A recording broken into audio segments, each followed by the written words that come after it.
Kosti v skalách.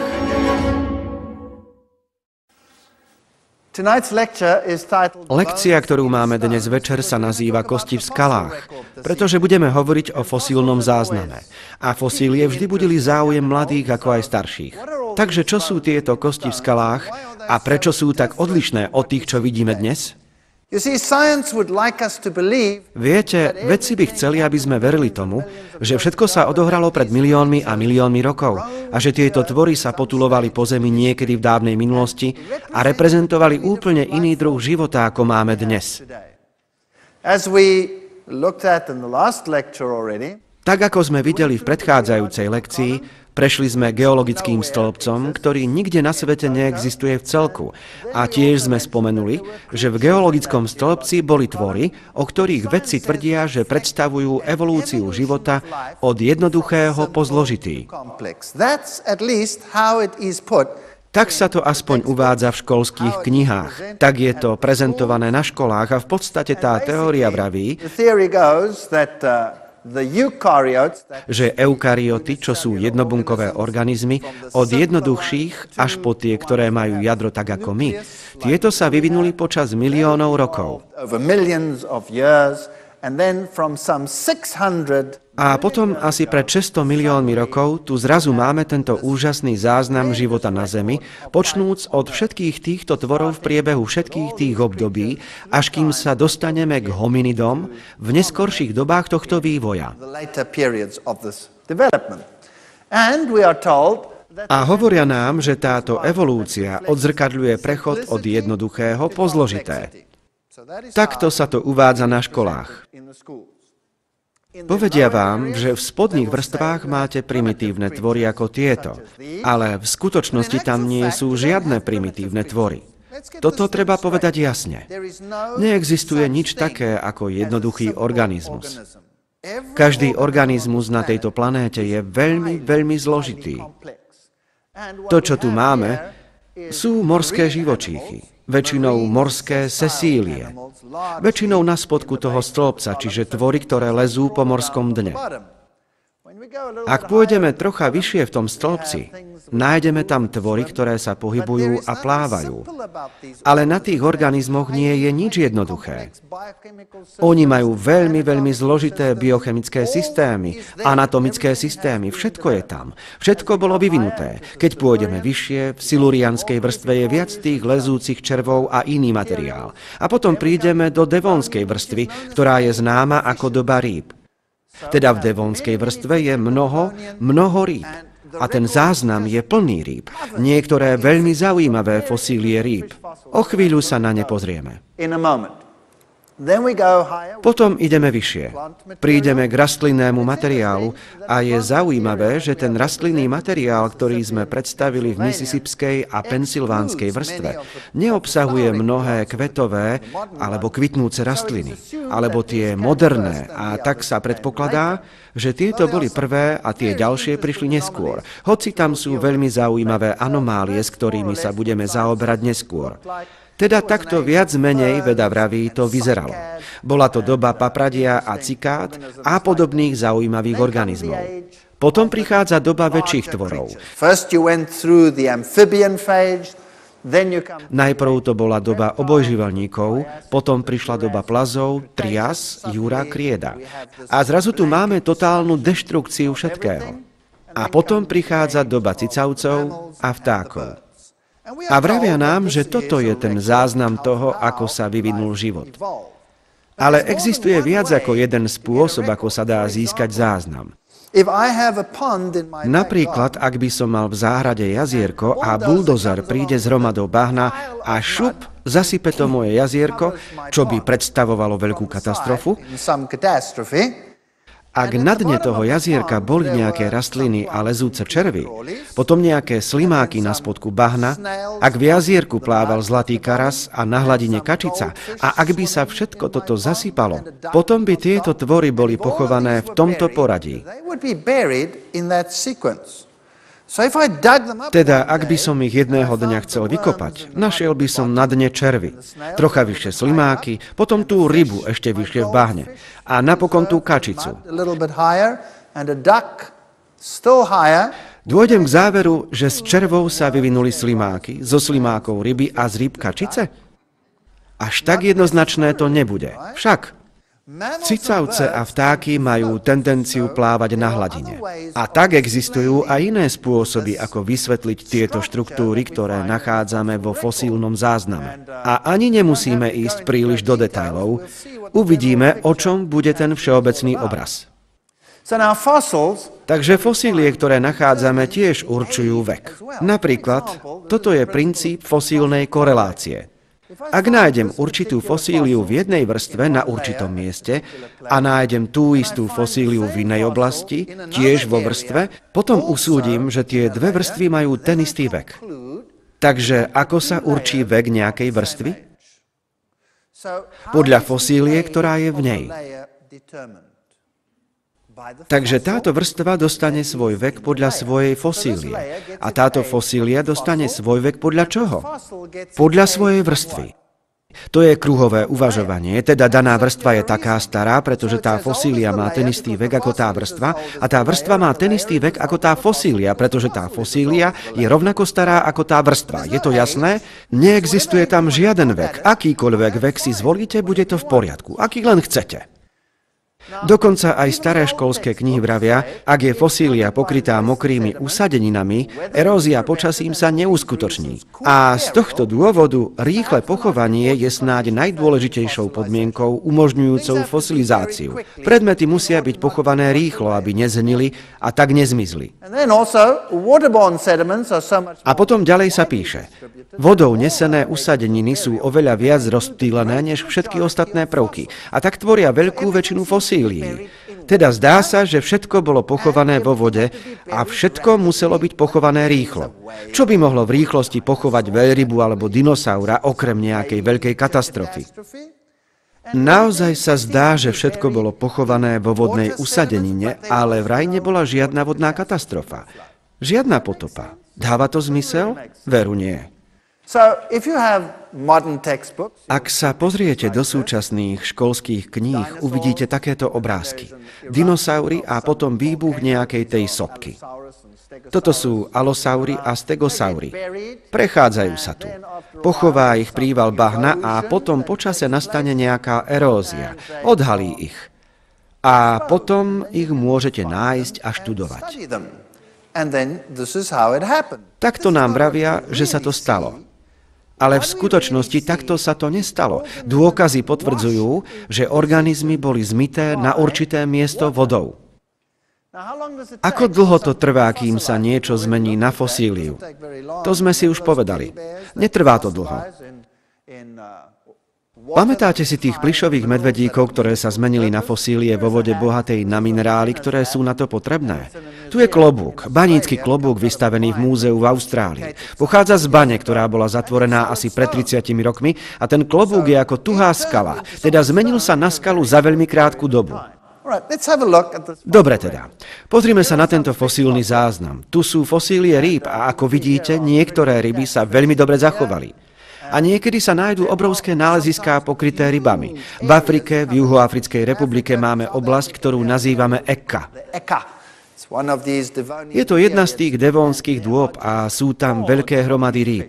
Čo je taktiež veľmi zaujímavé je, že veľa z tých rýb, ktoré nachádzame, sú dobre zachované, ale mnohé z nich sú bez hlavy. Keď som si ako študent prezeral tieto paleontologické nálezy, myslel som si, wow, vyzerá to, že tieto ryby žili počas francúzskej revolúcie, pretože väčšina z nich prišla o hlavu. Ale na rybách je zaujímavé to, že keď ryba zomrie, leží na vode a hnie. Prvé, čo sa stane, bude, že väzy, ktoré držia hlavu, sa rýchlo rozložia a hlava odpadne. A napokon sa tá ryba nafúkne, všetky šupiny z nej odpadnú a potom sa tá ryba rozloží. A po veľmi krátkej dobe je po rybe. Dnes sa takáto fosilizácia týchto tvorov nedeje. Jednoducho sa stratia ako potrava pre baktérie a zdochlinožravce. Tie prídu a je po nej. Je po nej. Ale tu sa niečo stalo a veľa z tých rýb sa zachovalo vo výbornom stave. To znamená, že ich niečo muselo pochovať v okamihu. Niektoré z nich, alebo veľa z nich je bez hlav, čo znamená, že po smrti plávali na vode niekoľko dní, nie dlhú dobu, a potom boli pochované. Nachádzame takéto ryby s ťažkými kostnatými šupinami a keď ich nájdeme, povedia nám, že to je primitívne. Nuž, to je ale dosť vyspelá črta, ťažké kostnaté šupiny. A ak sa pozrieme na nejaké súčasné ryby, ako je napríklad jeseter, ten má také kostnaté šupiny. A čo o ňom tvrdia? Je to primitívna ryba. To je veľmi stará primitívna ryba. Prečo? Pretože vyzerá stará a primitívna. A robia to isté s nosorožcami. Nosorožec vyzerá vráskavo a starobile však, a my sa naň pozrieme a povieme, to je poriadne starobilé zviera. Musí mať starobilý pôvod. Ale v skutočnosti nosorožec je cicavcom. A kedy sa zjavili cicavce? Podľa evolučnej teórie v nedávnej minulosti. A tak nemôžeme dospievať k záverom podľa toho, ako niečo vyzerá. Musíme sa riadiť faktami. Tu je ryba, ktorá žije v prítomnosti s kostnatými šupinami a nie je starobilá, žije dnes. Toto je jeseter. To je ryba, z ktorej sa získava kaviár, ak také niečo obľubujete. Ďalej sa tu nachádzajú fosílne náleziská pokryté šupinami. Nič takého sa dnes nedeje. Šupiny sa za určitú dobu v mori rozložia. Môžete ísť kopať na dno mora. Nenájdete tam kopy šupín, ktoré by sa mohli zmeniť na fosílie. To jednoducho neexistuje. A tak toto je katastrofizmus, tak ako kôra, ktorá bola odlúpnutá zo stromov, keď sa točili vo vode a potom boli pochované. Sú tam vrstvy kôry, čo tiež nedáva zmysel, ak sa neodohrala katastrofa. Tu sú zaujímavé črty. Ryby, malé a veľké, pochované spolu a niekedy sa nájdú fosílie, kde jedna ryba žerie druhú, pritom keď sfosilizuje. Čo sa tu odohralo? Je zrejmé, že keď sa to udialo, tá ryba si plávala, zahryzla si do tej druhej a skôr, než by ste povedali 21, čo sa stalo?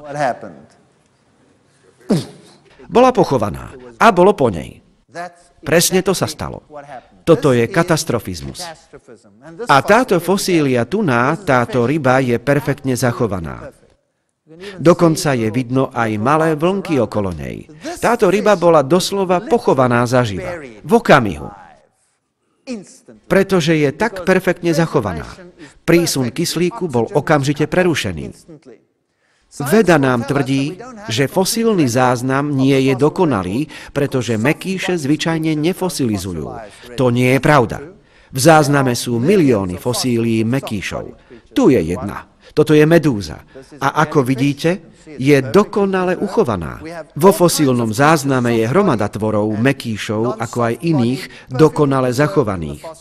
A tak nie je dôvod, prečo by mal niekto tvrdiť, že sa nevyskytujú vo fosílnom zázname, pretože nemôžu ľahko sfosilizovať. V knihe Evolúcia života sa píše: čas a opäť vietor, voda a ľad odrezali a zničili skaly, ktoré sa predtým zdvihli a vytvorili kontinenty. To, že fosílny záznam vôbec existuje, je pozoruhodné. Toto je fascinujúca pointa. Zamyslite sa nad tým. Tu máme všetky tie geologické vrstvy a oni obsahujú všetky tieto fosílie. Zoberme do úvahy nejaké pohorie, ktoré rýchlo eroduje a mizne. Čo sa odstraňuje tou eróziou? Záznam času so všetkými fosíliami v ňom. A tak napríklad Himaláje erodujú rýchlosťou minimálne 2 metre každých 1000 rokov.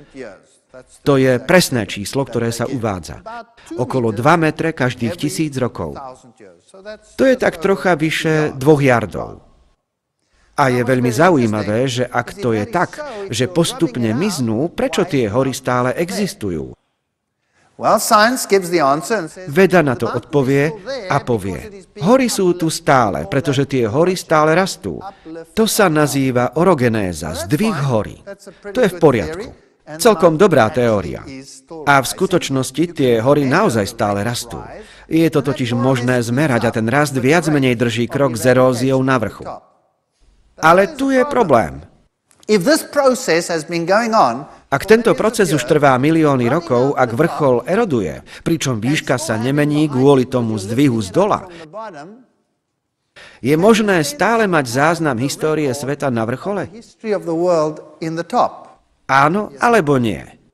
Nemôžete si zjesť tortu a zároveň si ju ponechať. Nie je možné, aby to zmizlo a povedať, že to vzala erózia, pričom je to stále tam, pretože tá hora stále rastie. Potom by tam mal byť iba materiál zo spodku. Ale nie, na vrchole je celý záznam. A takto nie je možné. Teda niekde v tom príbehu je chyba. Teda je tu problém. Ako je možné stále mať fosílny záznam, keď by mal byť dávno preč kvôli procesu zvanému erózia počas miliónov a miliónov rokov? A tak niektorí vedci podali také pozoruhodné vyhlásenie. Historická geológia je záznam udalostí, z ktorých sa väčšina nikdy neodohrala v čase, z ktorého väčšina nikdy neexistovala.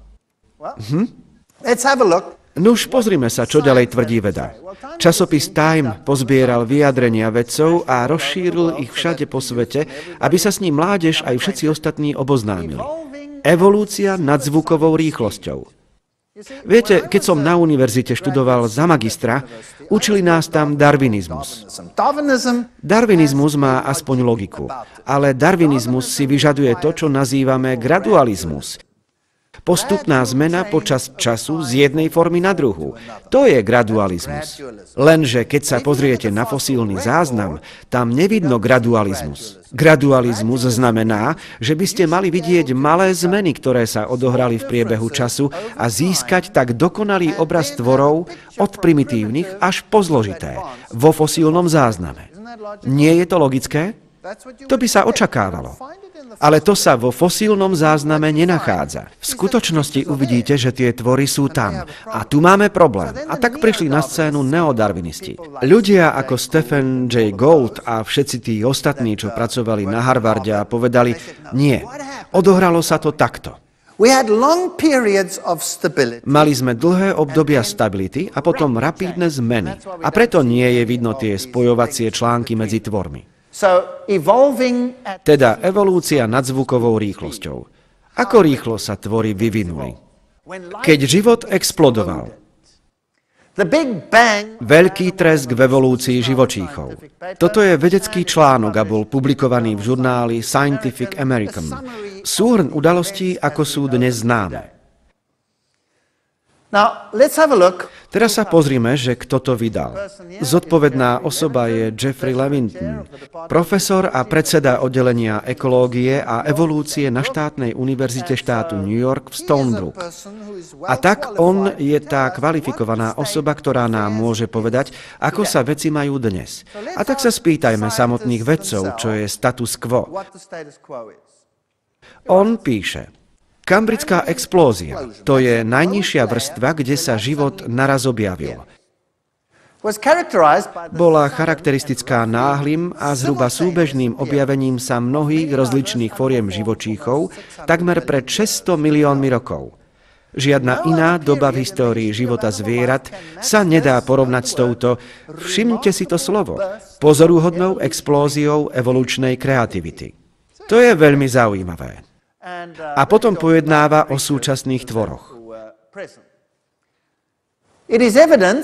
To je dôkaz získaný z usporiadania 18S ribozomálnej RNA, ktorá naznačuje, že veľa druhov a veľa živočíšnych kmeňov. Čo je kmeň? To je obrovská kategória, skupina zvierat. Napríklad všetky slimáky, všetky morské lastúry, všetky sépie a chobotnice a všetko toto tvorí jeden kmeň, filum. A potom máme všetky článkonožce, čo sú tvory s kolbovými, článkovými nohami, všetky kraby, všetok hmyz, všetky malé raky, všetky tvory, ktoré majú nohy. To je ďalší kmeň, filum. Takže toto sú obrovské kategórie zvierat. A oni naznačujú, že veľa z tých kmeňov sa objavilo takmer naraz. To znamená, bum, a boli tam. Stephen Jay Gould píše, rýchle, ako sa ukazuje, bolo oveľa rýchlejšie, ako by si ktokoľvek myslel. Toto je článok v časopise Nature, v paleontologickej časti. To je najlepší časopis svojho druhu na svete, aspoň sa tak verí. V článku z toho a nie nad tým sa píše. Staré školské knihy uvádzajú, že náš kmeň, poviem to inak, skupina, do ktorej patríme my ľudia, mala byť vrcholom evolúcie. Kde to zapadá? na samý koniec evolučného procesu, či nie? My by sme sa mali objaviť posledný, tento kmeň. Takže staršie školské knihy uvádzajú, že náš kmeň, strunatce, sa objavil až v nasledujúcej ordovicianskej dobe, ordovik, a že táto neskoršia evolúcia musí znamenať pokročilý stav. Ale v skalách Burgess Shale sa nachádzajú strunatce. Čo to znamená? Nuž oni identifikovali strúnatca z Chengjiang fauny, ktorý teraz spečatil osud tohto zavádzajúceho úsilia v snahe urobiť náš pôvod špeciálny. Strúnatce sa objavili počas kambridskej explózie. Ups, čo to znamená? Toto znamená, že každý kmeň, každá skupina vrátane tej, do ktorej patríme aj my, tu bola od začiatku. A toto je závažný problém. Avšak v poslednej dekáde objavenie a vývoj ďalšej fauny neskutočne dobre zachovaných mekýšov z kambridskej doby v Číne dokázalo, teraz si všimnite, že plná rozmanitosť druhov tu bola už počas samotnej explózie. To znamená, že všetko, každá forma života, každý druh, ktorý existuje dnes, tam bol odkedy? Odkedy? Od začiatku. Ja si to tu nevymýšľam. Toto sú špičkoví vedci svojho druhu na svete. Všetko tam bolo od začiatku. Ja sám som v živote najprv rozmýšľal ako gradualista. To je jediná logická alternatíva. Darwinizmus je jediná logická alternatíva. Ale prosím, nemýlte si logickú so správnou.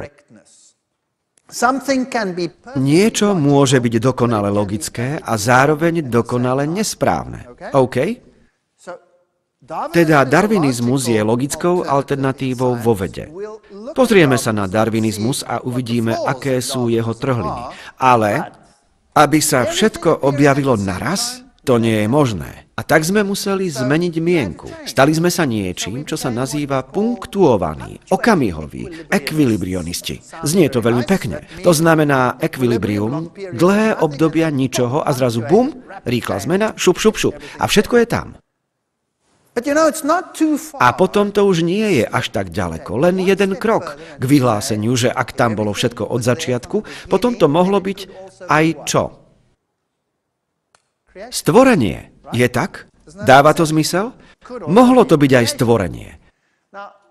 A je táto myšlienka úplne nová? Nie. On píše, Charles Darwin čelil tejto prekážke svojim gradualistickým tézam, že veci sa menia postupom času, s charakteristickou úprimnosťou, keď napísal v prvom vydaní knihy Pôvod druhov. Zvláštne, že v ďalších vydaniach to zmizlo. Tento prípad dnes musí zostať nevysvetliteľný a môže sa naozaj uviesť ako platný argument proti názorom tu uvedeným. Takže to vedeli od začiatku. Existuje teda niečo ako evolučný záznam, ktorý poukazuje na to, že život sa vyvíjal od jednoduchého po zložitý? Odpoveď je nie. Máme tu plne vyvinuté komplexné organizmy, hneď a naraz. A aj ak sa kreslia takéto evolučné stromy, v skutočnosti žiadne evolučné stromy neexistujú.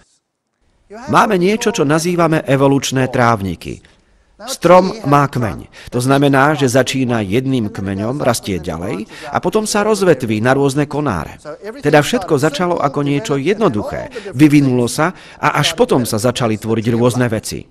To je údajný strom života. Všetky tieto rozličné tvory všade naokolo mali počiatok v jednom organizme a potom sa z nich vytvorili ďalšie a ďalšie. Toto by veda rada učila, ale žiaľ, nič také sa neodohralo. V podstate tu máme trávnik, všetky steblá, šup, šup, šup, vznikli naraz. Teda vyzerali žaby tak ako dnes? Žaby tak vyzerali vždy, až po začiatok záznamu. Aj ryby, aj žraloky a všetko ostatné vyzeralo tak ako dnes. Myhule a všetky tieto živočíchy vyzerali takisto. Niektoré z nich už síce vyhynuli, ale máme podobné, ktoré existujú dnes a oni ich spájajú dokopy a hovoria, že majú spoločného predka. Ale tento pokus prepojiť ich tu na začiatku je čo? Je to len dohad. Odkiaľ pochádza? Pochádza z niekoho mysle. Nepochádza z fosílneho záznamu. A je veľmi dôležité, aby sme si to uvedomili. Teda, ak sa pozrieme na plazy, napríklad na korytnačky, nikdy sa nenašla na poli vyvinutá korytnačka, alebo na štvrť, na tretinu, alebo v akejkoľvek fáze niečoho, čo sa vyvíja na korytnačku.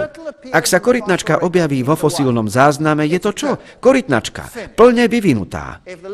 Ak sa tam objavia jašterice, sú jaštericami. Hady sú hadmi a tak ďalej. A takto je v celom zázname. Akékoľvek ich spájanie je iba dohadom. Teraz sa pozrime na niektoré kritériá. Evolučné procesy si vyžadujú. Poprvé, vývoj od jednoduchého k zložitému. To by bolo logické, nie? To evolučný proces jednoznačne vyžaduje. Po druhé, evolúcia si vyžaduje vývoj od malého po veľké. To sa nazýva Karoleho zákon. Karole bol vedec, ktorý vyhlásil, všetko muselo byť najprv malé a až potom sa vyvinúť na veľké. Neexistuje iná možnosť, to je logické. Zamyslite sa nad tým. Nezačnete s nosorožcom a neskončíte so žubrienkou. Začnete ako žubrienka a vyviniete sa až po nosorožca. To by bolo logické, nie je tak? A tak toto je dokonale logický záver, ku ktorému by ste dospeli, ak by teda evolúcia bola pravdivá. A po tretie, ak by život vznikol nejakým zázrakom na našej planéte, bác, a zrazu by tu bol, potom by bol iba jeden.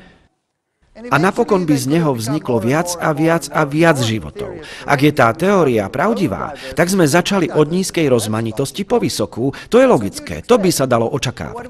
Ale čo v skutočnosti máme? Veru, to tak vôbec nie je. Máme tu neznížiteľnú zložitosť. Zrazu sú tu, bum! A niektoré črty sa ani nedajú zjednodušiť. Jednoducho by nefungovali, ak by boli zjednodušené. A tak musia byť plne utvorené. Všetko tam musí byť. Bum! Niektoré z orgánov a štruktúr v živých organizmoch sú tak komplikované a potrebujú toľko stavebných blokov a častí, že ak nie sú kompletné, nebudú fungovať. A tak bum! Všetko tam musí byť naraz. A tak teda nevidíme vývoj od jednoduchého po zložitý. Všetko vždy bolo zložité. A je tu vývoj od malého po veľké? Nie. Ak sa pozrieme do dávnej minulosti, všetko bolo väčšie a mohutnejšie, ako je dnes. Dnes tu je len zlomok toho, čo existovalo, čo sa týka veľkosti, ako aj rozmanitosti. Dnes vidíme ústup rozmanitosti. Očakávali by sme vývoj od nízkej po vysokú rozmanitosť, ale je to naopak. V minulosti nachádzame oveľa viac tvorov, ako existuje dnes.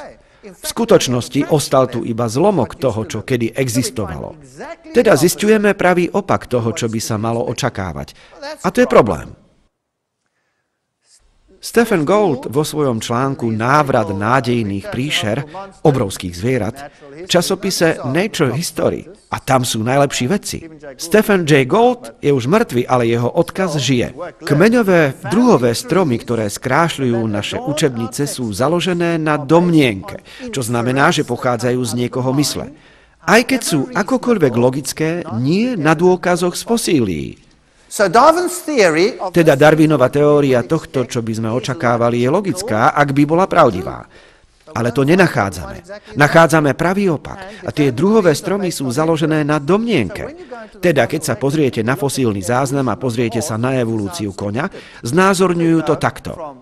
Pôjdete od tohto malého tvora, ktorého predtým nazývali Eohippus, prepáčte, Hyracotherium, a teraz ho volajú Eohippus. Z neho sa potom postupne vyvinú ďalšie formy až po moderného koňa. Tento podivný malý tvor tu dole, Hyracotherium, je tu vyobrazený takto, ale jeho názov bol Hyracotherium, pretože vraj vyzeral ako daman, skalný daman. V skutočnosti to nebolo nič iné ako druh skalného damana. A potom, ak pozrieme na tie ostatné tvory až po kone, usporiadali tie kone od malých po veľké. To je logické. Ale musí to byť aj správne? Ak by som vám dal kopu psích lebiek, teraz si to predstavte, dal by som vám hromadu psích lebiek z každého plemena, na aké si len pomyslíte, a povedal by som, tu ich máte. A vy ste nikdy predtým nevideli psa. A ak by som vám povedal, aby ste mi utvorili evolučný strom, čo by ste spravili? Usporiadali by ste ich. Ako? Od malej po veľkú. Teda čivava by bola úplne na spodku. Tu je. A ako by ste potom ďalej usporiadali ten strom? Čo by ste spravili? Nuž dali by ste tvory, ktoré mali rovné a zavalité, ploché tváre do jednej skupiny a vetvy. Je to tak? A tak by ste mali buldoga a mopslíka a čo ja viem, boxera a všetkých podobných na jednej strane a v prostriedku by ste mali povedzme masívne, robustné plemená. A napravo by ste mali čo?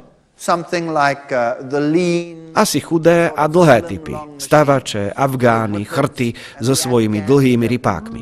A mali by ste nádherný strom a bol by dokonale logický. Ale bol by aj správny? Nie, bol by úplne nesprávny. Prečo? Pretože tie psy nepochádzajú od čivavy. V skutočnosti psi pochádzajú z vlka a evolúcia tam neexistuje. Tá rozmanitosť, ktorú dnes pozorujeme, bola v génoch ich predka, od najmenšieho až po najväčšieho. A tak to vôbec nie je niečo, čo by naznačovalo evolúciu. Pochádza to z niečej mysle.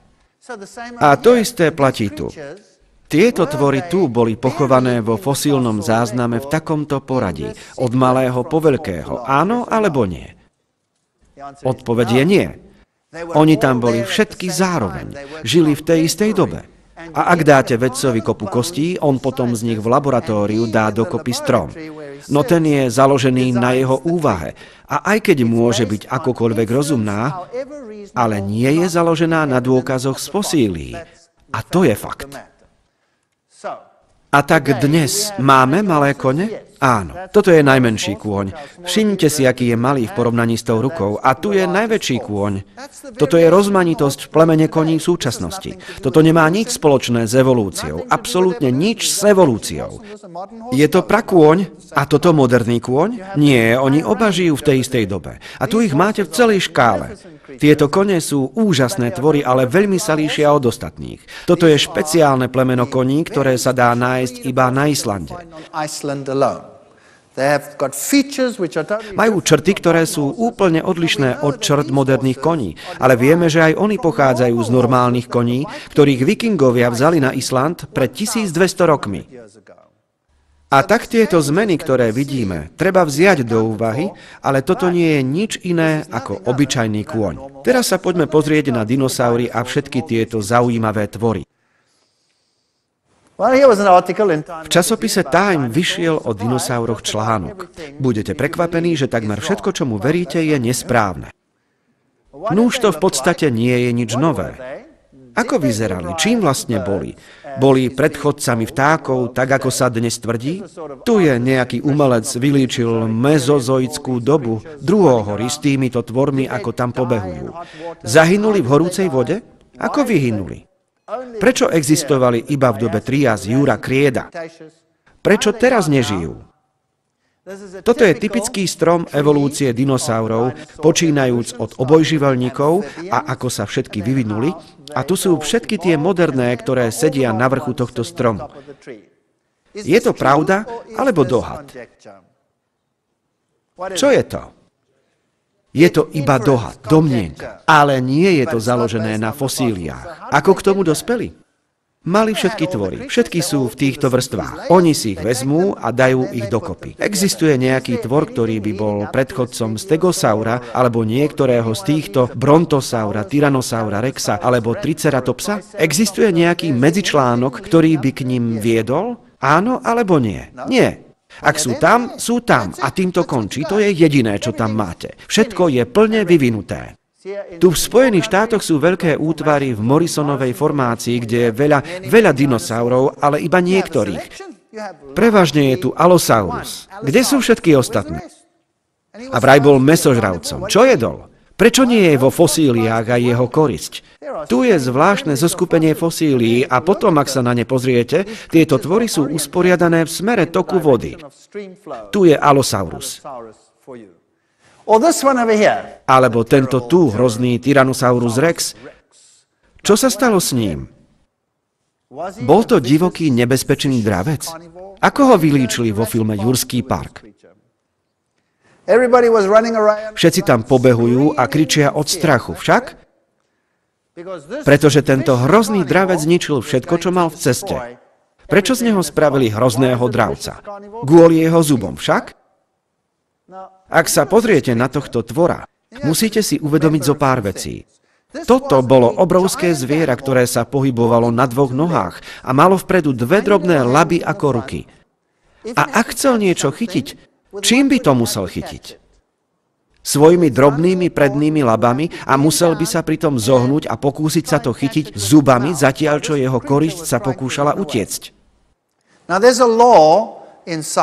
Viete, vo vede existuje zákon, ktorý určuje, ktoré zviera môže byť mäsožravcom a ktoré nie. Napríklad slon by bol veľmi zlým dravcom. Prečo? Pretože je príliš veľký. Je príliš objemný. A tak má veľa hybnej sily a zotrvačnosti, keď beží. Viete si predstaviť slona, ktorý sa pokúša chytiť gazelu? Gazela si pôjde a slon pôjde a gazela prebehne a slon za ňou ešte ďalších 5 míľ. Potom sa otočí a pokúsi sa vrátiť späť. Zabudnite na to. Slony by boli na nič, nepoužiteľné mäsožravce. A tak čo robia? Jedia rastliny. Dokážem si ešte predstaviť, že by slon bol zdochlinožravec. Možno, ale našiel by dostatok potravy? To by bol katastrofálny život, keď dokonca aj líška schudne, až vyzerá ako hrable, keď nevie nájsť potravu. Je to tak? Teda takéto veľké zvieratá, súdiac iba podľa ich hmotnosti, by boli relatívne neschopné mäsožravce. A potom tie zuby. Ich zuby sú vsadené vo veľmi plitkom žliabku. Teda sú dobré na drvenie, ako nejaké drviace stroje, drvičky. Ale na držanie a trhanie, nuž, mohli by skončiť bez zubov. Neboli by veľmi efektívne. Teda boli tieto tvory naozaj také, aké sme ich spravili? Čerstvé kosti Tyrannosaura rexa. Toto je z časopisu Science. Bolo to, ako by som sa pozrel na kus modernej kosti. Ale samozrejme som tomu nemohol uveriť. Povedal som technikom v labáku, tieto kosti predsa majú 65 miliónov rokov. Ako mohli krvinky prežiť tak dlho? Totižto našli sa kosti, v ktorých boli stále neporušené krvinky. Je možné, aby mali milióny rokov? Áno alebo nie? Toto sú otázky, na ktoré vedci nevedia odpovedať. Možno tieto tvory neexistovali tak strašne dávno.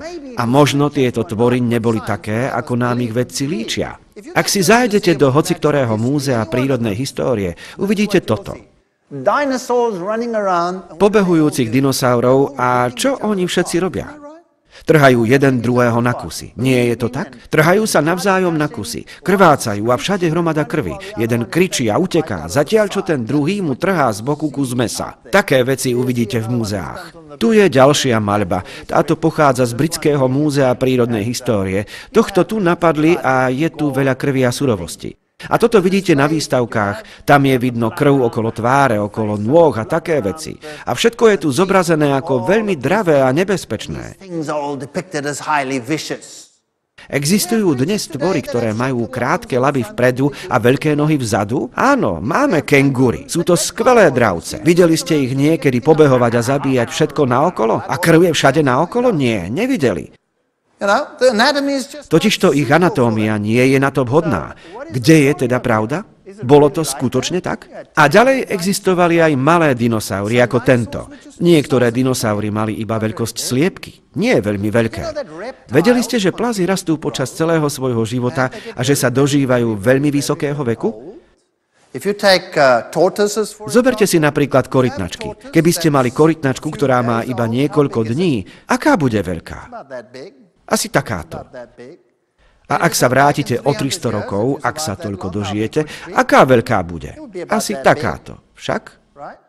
Napríklad na Galapágskych ostrovoch sa nájdu obrovské korytnačky. A čo ak by ste prišli o ďalších 1000 rokov, aké by boli veľké? Boli by poriadne veľké však? Aj dnes máme podivuhodné tvory. Tu je jeden zaujímavý tvor vystavený v Londýnskom prírodovednom múzeu. Pri porovnaní s okolitými predmetmi je vidno, že tieto tvory boli obrovské. Tento tvor žil pravdepodobne v močiari, chodil po ňom a nachádzal tam potravu. A tu je Triceratops, očividne bylinožravec. Len sa mu pozrite na papuľu. Je presne taká ako papuľa akéhokoľvek tvora, ktorý sa živí rastlinami. Korytnačky majú také ústa a tak toto bol tiež bylinožravec. Ale povedia vám, mal také hrozné rohy. Prečo? Nuž potreboval ich na ochranu. Pred čím? Pred všetkými tými hroznými dravcami. Teda tie obrovské rohy mu slúžili ako obranný mechanizmus. To je to, čo dnes učia mladých ľudí. To je ten obraz, ktorý máme vštiepený do mysle. Haló? A čo je toto? To je chameleón. Ten má tu na vrchu 3 rohy. Toto je moderný Triceratops, malý Triceratops. Aj keď niektoré chameleóny dorastú do značnej veľkosti, asi takej, niektoré sú veľmi malé. Existuje veľká rozmanitosť chameleónov a tieto rohy majú na obranu proti všetkým nebezpečným dravcom. Je to pravda alebo omyl? Veľký omyl. Na čo majú tie rohy? Tieto rohy majú na to, aby vyzerali sexy. Presne tak. Keď sa samica pozrie na tieto rohy, začnú sa jej podlamovať kolená. A to sa tam deje. Toto je v prírode veľmi bežné. Vezmite si napríklad soba. Ako vyzerajú soby v čase ruje? Ako vyzerá samec? Má takéto obrovské parohy. Vyzerá ohromne, však. A čím väčšie parohy, tým je ten sob domýšľavejší, však. A keď príde doba ich ruje a samce si otestujú svoje parohy a samice ich pozorujú a sú veľmi ohromené úžasom a samec s najväčšími parohmi vyhráva, tak ako mladí muži dnes s najlepším účesom zbalia dámy. Tak to funguje.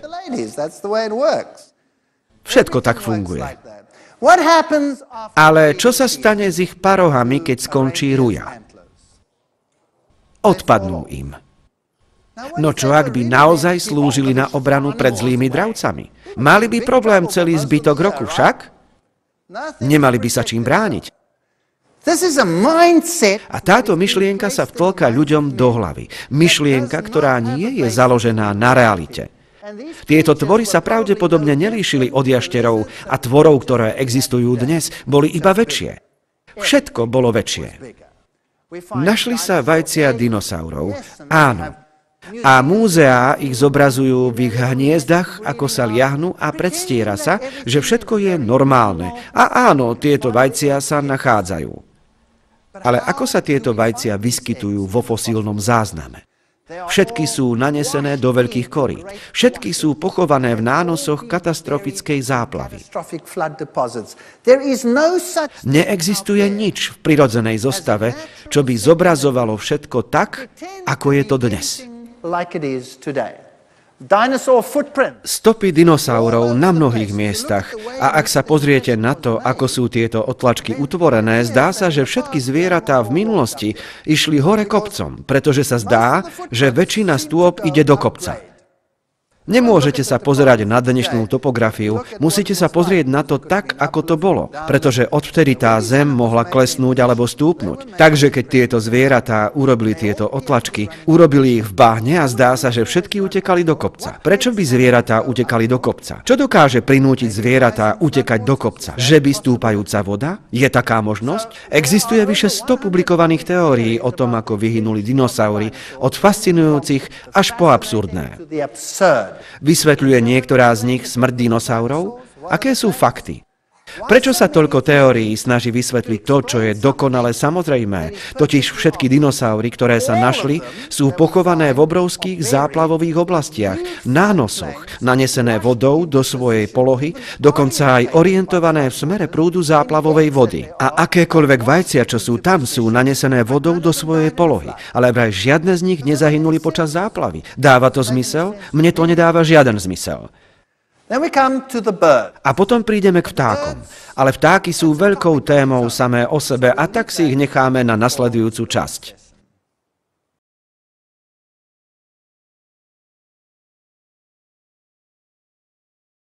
Druhá časť.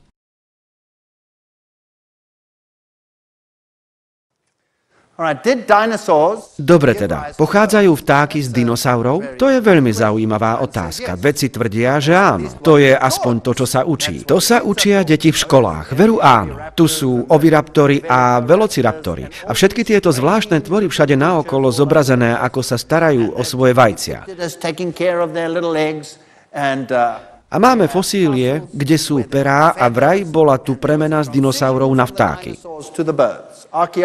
Archaeopteryx, veľmi slávna fosília. Dnes je všeobecne uznávané, že Archaeopteryx bol vták s plne vyvinutým perím a sánkou.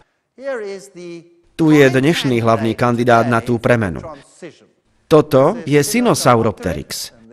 A tu je jeho fosília a ak sa pozriete pozorne, uvidíte tu tieto malé predmety, ktoré sa podobajú na otlačky pier, hoci vôbec nie je jasné, že je to perie. Pozrieme sa, čo hovoria najlepší vedci v tomto poli. Toto bolo vydané v časopisoch ako Science, ktorý je na tej istej úrovni ako Nature, čiže známe časopisy.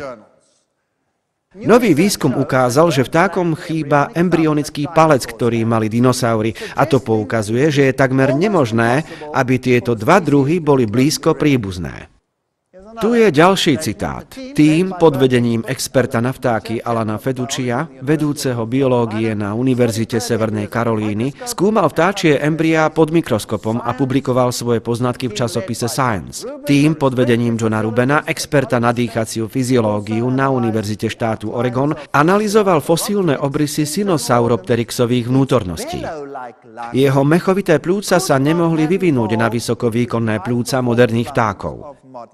Vidíte, tu ide o viac ako len o perie. Ruben a expert na staroveké vtáky Larry Martin sa domnievajú, že tie tzv. Črty peria sú v skutočnosti ošúchaným, roztrapkaným kolagenovým tkanivom pod kožou. Takže je možné, že to vôbec nie je perie. Expert na perie Alan Brush z Univerzity štátu Connecticut poukazuje, že im chýba organizácia, ktorá sa nachádza v modernom perí. Takže toto vôbec nie je perie? To nám tu vravia? Ak sa pozrieme napríklad na pľúca, o ktorých sme hovorili, cicavce majú takéto pľúca, kde vzduch ide do malého vaku, akoby do balónu. A keď sa nadýchnete, ten balón sa naplní, keď vydýchnete, ten balón sa vyprázdni. A tak si teda naplňujete pľúca. Teda za každým, keď sa nadýchnete, miešate vzduch zvonka so vzduchom, ktorý už je v pľúcach. A tak je tam menej kyslíku, ako keby sa ten vzduch nemiešal. Keď sa vyberiete do hôr a vystúpite do určitej výšky, zrazu sa vám ťažko dýcha. Prečo? Pretože vzduch je tam rečší, je tam menej kyslíku. A okrem toho vaše pľúca zmiešavajú vzduch. Ak teda idete na Mount Everest, čo si budete musieť vziať so sebou na prežitie? Kyslíkovú fľašu. Musíte si vziať kyslíkovú fľašu. A potom tam stojíte s tou kyslíkovou fľašou a snažíte sa prežiť. A ako tam stojíte a obdivujete výhľad, zrazu počujete... A čo letí nad hlavou? Krdeľ divých husí. A vy si poviete, čo tie husy majú, čo ja nemám? Ako to, že oni tam môžu dýchať a ja nie? Nuž vtáky majú odlišné pľúca. Oni nemajú tie vzduchové vaky, kde sa im mieša vzduch, tak ako v našom prípade. Vtáky majú viacero vakov pred pľúcami, ako aj za pľúcami, a vzduch prechádza priamo cez malé trubky. Takže anatómia a fyziológia pľúc vtákov je úplne odlišná v porovnaní s pľúcami plazov alebo cicavcov. Takže jedni sa nikdy nemohli vyvinúť z tých druhých. Taktiež ich perá sú vysoko zložité štruktúry a nikdy by sa nemohli vyvinúť postupne, aby boli účinné.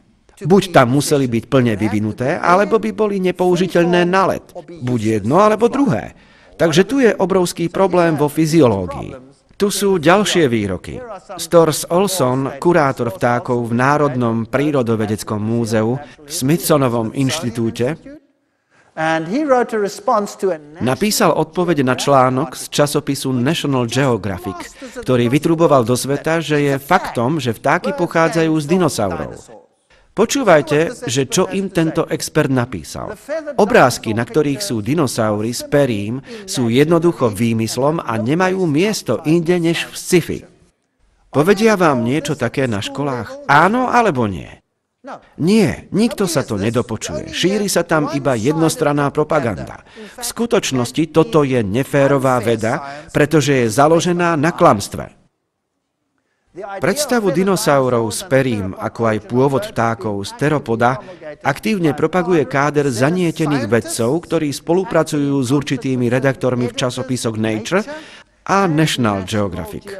Takže sa zdá, že vo svete vedy existuje nejaká agenda, ktorí sa sami stali otvorenými, veľmi zaujatými apoštolmi viery. Pravda, ako aj podrobné vedecké skúmanie dôkazov, boli medzi prvými obeťami v ich programe, ktorý sa teraz rýchlo stáva jedným z najväčších vedeckých podfukov, podvodov našej doby, paleontologickým ekvivalentom studenej fúzie. Nič takého neexistuje, no napriek tomu sú naše deti tomu vystavené každý deň. Tu píše Alan Feduccia, vedúci oddelenia biológie na Univerzite Severnej Karolíny. On píše, že je biologicky nemožné, aby sa schopnosť lietať vyvinula z takých veľkých dvojnožcov so skrátenými prednými končatinami a ťažkými vyvažovacími chvostami. To je presne opačná, nesprávna anatómia na lietanie. Pôvod vtákov z teropoda, dinosaura, bude podľa môjho názoru najväčšou hanbou paleontológie 20. storočia. Myslíte, že vedci to vezmú do úvahy? O tom pochybujem. Ďalej budú kázať a učiť to svoje, pretože to je jediné riešenie, ktoré majú. Pretože odkiaľ by potom pochádzali vtáky, ak nie z niečoho? Pretože oni Boha nikdy neuznajú. Neuznajú stvorenie. Zložitosť musela spadnúť z oblakov. A čo je toto? Toto sú slávne kamene Ica z Peru. A čo je na nich? Na týchto kameňoch sú kresby z dávnej indiánskej civilizácie. A čo je to na nich? To je triceratop, ak dobre vidím. A tuto môžete vidieť dokonale jasne. Toto sú lietajúce plazy. Toto sú pterodaktyly. O tom niet pochýb. A tu na nich lieta človek? Veľmi zaujímavé. A na tých kameňoch Ica sú rôzne zaujímavé tvory. Je možné, že človek a tieto tvory existovali v rovnakej dobe? Odkiaľ potom pochádzajú všetky tie legendy o drakoch a bojoch? Viete, že starovekí spisovatelia, ktorí vôbec nepísali o vede, pretože boli básnici alebo historici, písali tak všeobecne a iba tak mimochodom spomenuli, že tieto tvory, ktoré nazývali drakmi, žili v Afrike alebo v džungliach tu a tam. Existuje veľa takých prípadov, kde sa nájdu záznamy takých pozorovaní. A potom tu máme tieto zvláštne veci. Ja osobne neverím, že jaštery v minulosti sa líšili od jašterov, ktoré existujú dnes. Ak si napríklad vezmete túto modernú jaštericu, ktorá existuje dnes, baziliška, ktoré behajú cez potoky v džungliach, ak sa pozriete na tohto tvora, nevyzerá ako zo sci-fi? Nie je zlatý? Myslím, že je veľmi chutný. Ale si predstavte, že nejaký paleontológ nájde z neho fosíliu. Čo by s ňou urobil?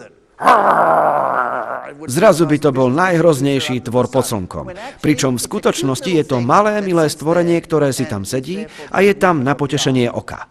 George Gaylord Simpson, jeden z dekanov evolúcie, vraví: naznačuje sa, že všetky zvieratá sú dnes špecializované a že ich základné formy, ktoré sú podstatou veľkých evolučných vývojov, absentujú. V skutočnosti všetky zvieratá vždy boli viac menej špecializované a nejaké všeobecné základné formy sú iba bájkou alebo abstraktom, preľudom. Čo to znamená v jednoduchej reči?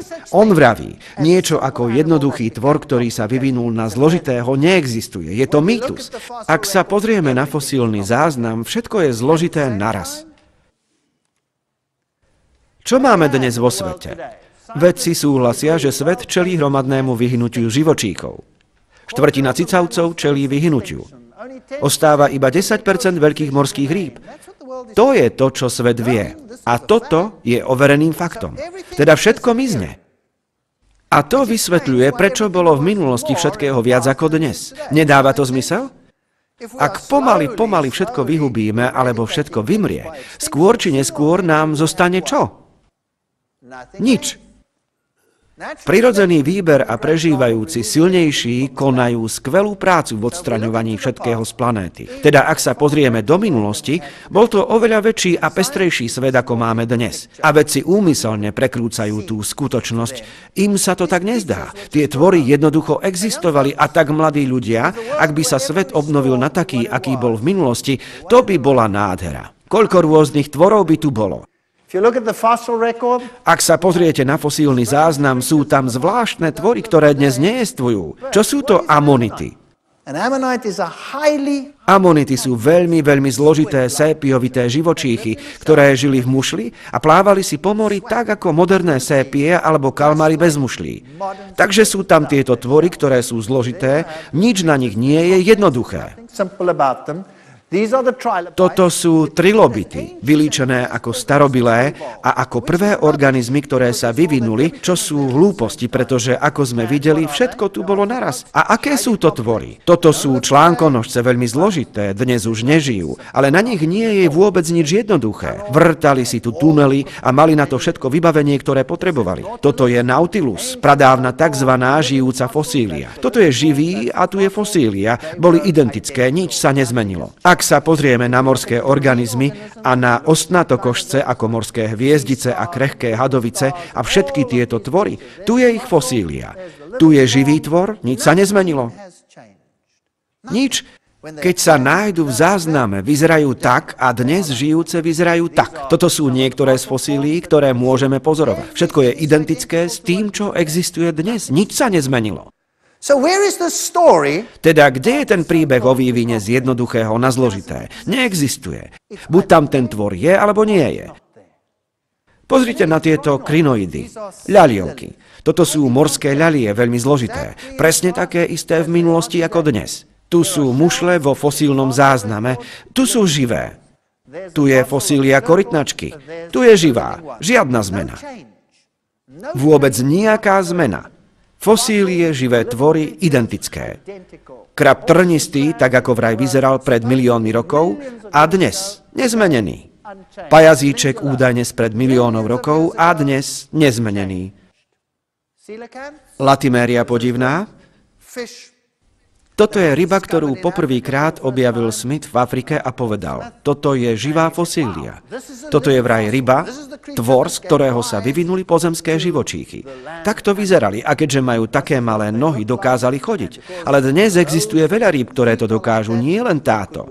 Všetky ropušnice majú niečo ako malé nohy a tak sa môžu pohybovať po skalách.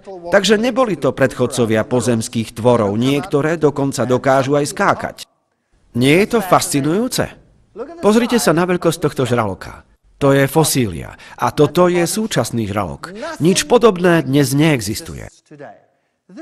Tento je obrovský. A toto je zub z jednej fosílie. Je poriadne veľký. Nič také dnes neexistuje. Hrozivý biely žralok je iba slabý odvar v porovnaní s týmto tu. Skutočne. Iba slabý odvar. A tu je hatéria. To je slávna trojoká jašterica z Nového Zélandu. Presne taká, ako je dnes, sa nachádza aj vo fosílnom zázname. A tieto tvory tuná, obrovské galapágske korytnačky, sú vo fosílnom zázname presne také, aké sú aj dnes. Spomenul som tieto tvory, tieto nádherné leguány. Ak by žili 1000 rokov, do akej veľkosti by narástli? Veru pravdepodobne by naplnili túto sálu. To by bolo strašné. Alebo ani nie? Čo tieto tvory jedli? Sú to dravé, nebezpečné dinosaury? Nuž, ak by ich nejaký vedec vykopal, to by o nich povedal. Vykreslili by ich v múzeu plných krvi však? Ale čo v skutočnosti žerú? Morské riasy. To je ich strava. Nikto by si to nepomyslel. To žerú. Alebo galapágske pozemské leguány. Áno, niektoré žerú rastliny, niektoré mäso. Pozrieme sa na to v ďalšej lekcii. Jedovaté kôrovce gila, pásovce armadily, vačice oposumy, krokodíly. Presne ako vyzerajú dnes, tak vyzerali aj v minulosti. Žiadna zmena. Vôbec žiadna. A my si myslíme, že krokodíly sú veľké, ale viete čo? Krokodíly, čo žijú dnes, sú hračkami v porovnaní s tými, čo žili v minulosti. Chcete vidieť ten rozdiel? Ukážem vám ten rozdiel. Pozrite sa na tieto obrovské pásovce armadily. Tu je fosília krokodíla, čo sa našla, a toto je dospelý dnešný krokodíl. Nie je tam žiadny rozdiel v anatómii, teda žiadna evolúcia. Je medzi nimi iba jeden rozdiel. Aký? Že tento tu je ozrutný. Je taký veľký, že si to ani nedokážete predstaviť. Ak by ste natrafili na tohto krokodíla, určite by ste si pamätali, že ste videli krokodíla. Ide z neho strach. A prečo je taký veľký? Prečo je tak veľký? Je to evolúcia? Čo tvrdí evolúcia? Že všetko sa vyvinulo ako? Z malého na veľké. Ale v skutočnosti to nie je tak. Ideme z giganta na malú hračku Tinkertoy. Asi vyzerám veľmi starý, keď poviem Tinkertoy. Už dnes neexistujú, ale máme Lego hračky. Dobre, takže čo sa stalo? Prečo je tento tvor taký veľký? Možno podmienky v minulosti boli ideálne. Všade bolo veľa jedla, všetko bolo dokonalé, teplota bola výborná a mali veľa času na rast, bez toho, aby ich niekto chcel vymazať zo zemského povrchu, a tak tam boli. Obrovské. Obrovské. To nie je evolúcia, to je devolúcia. Ideme dolu kopcom. Pozrime sa na svet hmyzu. Toto je fosília hmyzu s rovnými krídlami. A vedci vravia primitívne. Primitívne. Prečo primitívne? Pretože podľa nich tie krídla sú iba modifikovanými šupinami. Veľký problém, veľký problém. Pretože šupina a krídlo sa nevyvíjajú z tých istých anatomických vrstiev. Veľký problém. Jedno sa nemôže vyvinúť z toho druhého, ale vedci musia od niekiaľ dostať krídlo. Teda je to vraj modifikovaná šupina.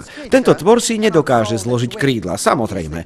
Ak by si vedeli poskladať krídla a schovať ich pod nejaký kryt, to by bola lepšie vyvinutá črta však. Teda podľa nich toto musí byť primitívne. Zaujímavé, ako uvažujú. Takže čo je to? Rovné krídlo, ktoré sa nedá zložiť, ohnúť ani schovať. Primitívne alebo vyspelé? Tvrdia, že primitívne. Je to tak? Nie. Totiž všetky sa objavili v rovnakom čase. Teda opäť, toto je výplod uvažovania vedcov. Alebo táto osa dokonale vyvinutá, ale má rovné krídla. Primitívna? Nie. Prečo by bola? Alebo táto, tu je fosília, tu je súčasná. A ak sa pozriete na tohto tvora, poviete si, je primitívny, pretože nemá zložené krídla. Ale vedeli ste, že vedci vychádzali z dizajnu krídiel vážky, keď vyvíjali helikoptéru? A pritom helikoptéra nedokáže ani len zlomok toho, čo dokáže vážka. Tento tvor si môže lietať takto, akokoľvek len chce. Je to úžasné, jej dizajn je dokonale udivujúci. Je taký dokonalý, že ho nedokážeme ani len okopírovať. Ale vraj je primitívny? Prečo? Pretože má rovné krídla. A ak si nejaký tvor dokáže zložiť krídla, ako napríklad tento chrobák, to je vyspelé? Prečo sa potom chrobáky a vážky vyskytujú vo fosílnom zázname v rovnakom čase? Alebo ďalší problém. Prečo nachádzame včelie a osie hniezda vo fosílnom zázname dávno predtým, ako existovali rastliny s kvetmi? Čo jedli? Čakali 50 miliónov rokov na jedlo? Myslím, že tu je problém. Tu je modlivka a toto je jej fosília. Nezmenená, nič sa nezmenilo. Tu máte oko hmyzu. Jedno z najzložitejších štruktúr známych na svete. Toto oko samozrejme funguje úplne inak ako naše. Už naše oko je už nočnou morou pre evolucionistov. Ale toto je pre nich ešte nepochopiteľnejšie, pretože sa skladá z perfektne tvarovaných miniatúrnych zrkadiel a každé jedno musí byť dokonalé, aby fungovalo. Také niečo sa nemohlo časom vyvinúť. A sú tam stovky tých zrkadiel a všetky odrážajú svetlo. Úplne dokonale. Vedeli ste, že NASA použila toto oko pri dizajne zrkadiel v teleskopoch, ktoré používajú vo vesmíre? Použili toto oko ako model, pretože je absolútne dokonalé. Ako zrazu vzniklo? Len tak? Pretože nie je možné, aby sa mohlo vyvinúť postupne, aby fungovalo. Buď tam je, alebo nie je. A existujú vo fosílnom zázname nejaké dôkazy o vývoji oka? Nie. Tu je pravdepodobne najprastarejší hmyz, aký sa našiel, a tu je jeho oko. Je tu v jantárovom skle a jeho fosília je dokonale uchovaná. Dokonale. Žiadna zmena. Tu je ďalší hmyz v jantári, nezmenený. Tu je v jantári cvrček, nezmenený.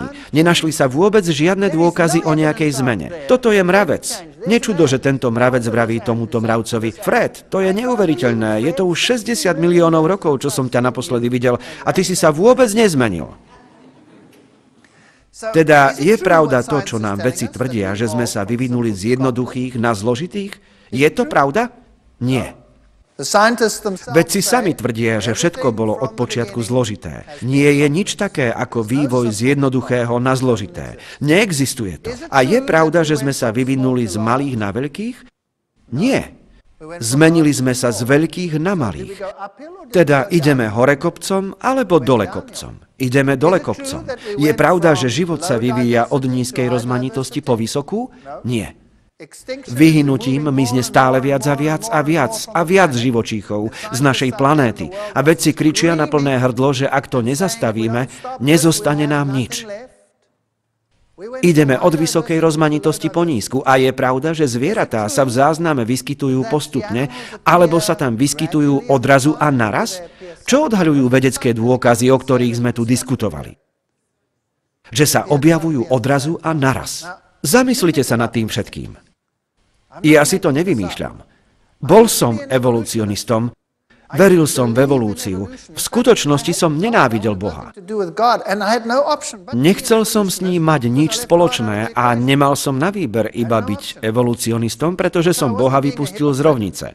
Nemal som na výber, nebol som pokrytcom, iba som hľadal riešenie a evolúcia bola jediná dostupná možnosť. No dokonca aj ako evolucionista som sa musel zmeniť z gradualistu na ekvilibrionistu, punktuovaného, okamihového ekvilibrionistu. Prečo? Pretože fosílny záznam mi nehovoril to, čo mi mal hovoriť. Jednoducho to nedokáže, tak ako ste videli zo samotných citácií vedcov. A tak som sa musel zmeniť. Teda, o čo tu ide? Ak tu bolo od počiatku všetko, nie je rozdiel medzi takou evolúciou a stvorením okrem toho, že vynecháte čo? Boha. Presne tak. To je jediné, čo sme vynechali. Boha.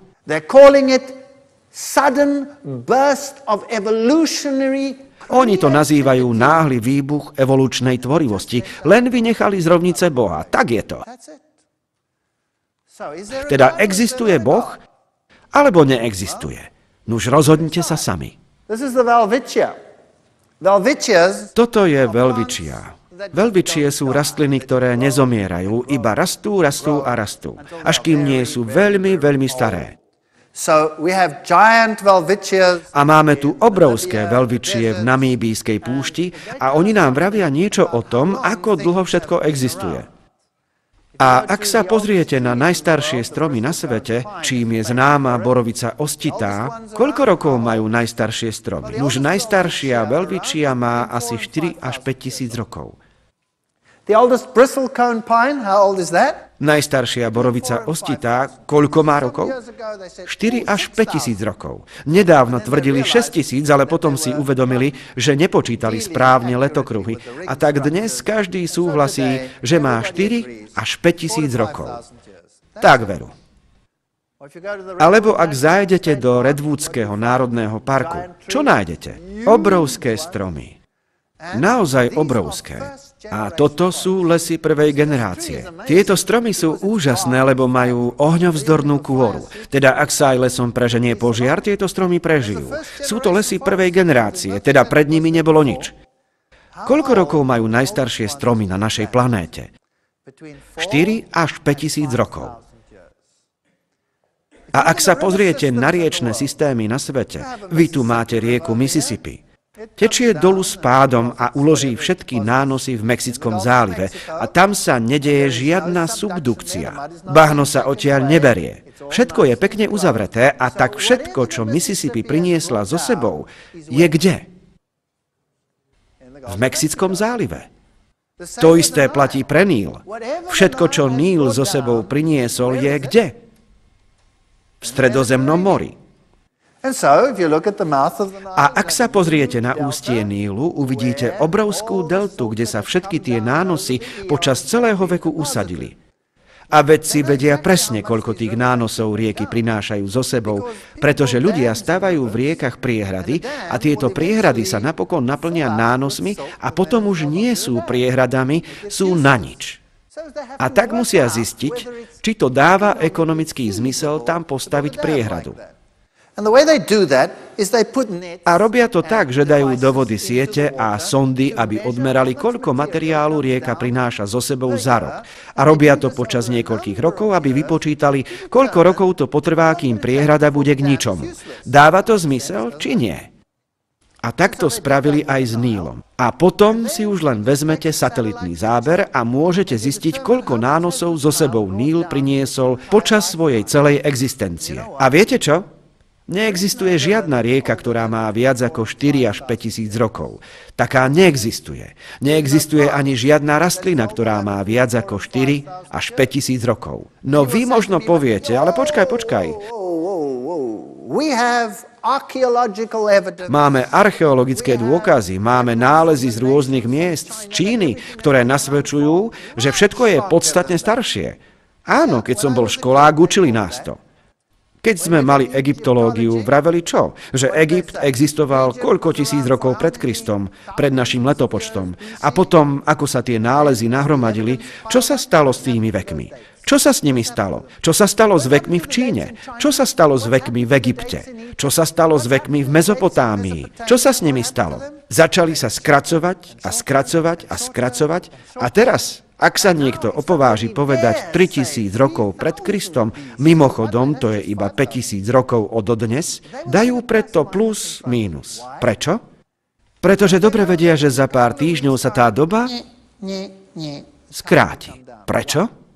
Viete, v minulosti sa uvádzali králi v poradí vládnutia. Povedzme, tento kráľoval tu, ten tam, ďalší tam, tamten tam. A tak mali dlhý zoznam kráľov a dlhú dobu, pretože vedeli, že tento kráľ kráľoval toľko rokov a tamten toľko. Dlhý čas. A potom jedného dňa zistili, že hops. Áno, otec aj syn panovali v rovnakom čase, naraz. Alebo otec s 3 synmi panovali naraz a čas sa skrátil. A potom sa skrátil ešte viac. A tak tu napokon máme veľmi zaujímavý scenár. Vezmite si napríklad históriu Európy. Ak tu človek existuje milióny rokov, prečo potom dokážeme vysledovať históriu Európy iba na niekoľko desaťročí, storočí a možno 1000 alebo 2000 rokov pred našim letopočtom? A predtým nič. Anglicko. 2000 rokov pred našim letopočtom na tom ostrove nič nebolo. Nič sa tam nedialo. A tak tu máme skutočne zaujímavý fenomén. A tieto stromy, áno, sú obrovské. Dá sa cez nich prejsť autom, ale čo je podstatné je to, že všetko sa objavilo naraz. Všetko bolo plne vytvorené. A neexistuje nejaký dôkaz o zmene z jedného druhu na iný. Existujú presvedčivé vedecké dôkazy, že jeden druh sa nevyvinul z iného, ako to učia na školách každý deň. A ja verím, že títo vedci majú jeden základný problém. A to, že nepripúšťajú existenciu Boha. To je celé. To bol aj môj problém. Odmietal som existenciu Boha. A to nemá nič spoločné s vedou. Veda sa tak presunula do oblasti domnienky a viery. A vy sa teraz môžete rozhodnúť, komu budete veriť. Voľba je na vás. Ale nemusíte byť vystavení klamstvám, ktoré robia nejakú teóriu dôveryhodnú. Ďakujem.